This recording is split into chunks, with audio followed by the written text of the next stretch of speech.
Healthy રસોઈ બધી જ દરરોજ નહીં, બંને ટાઈમનું ચા કોફી નાસ્તો એ ગ્રેડ, બિલકુલ ઘરે આપણે પ્યોર વસ્તુ ખાતા હોય એટલી સારી છે. સર્વિસ સ્માઇલિંગ ફેસ સાથે આપો છો. With timing. સર્વિસ બી થાય.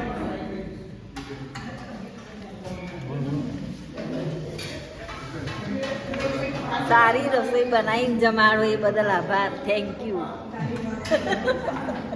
ધ્રુવની વાર્તા વાંચી હતી. સ્ટાર્ટ. અચ્છા, એટલે એને આત્મસાત કરતા હોય એવું લાગે છે અત્યારે.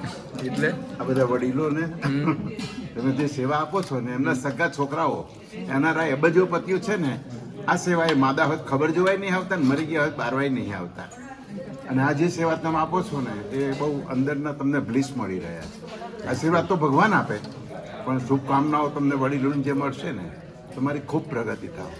Thank you.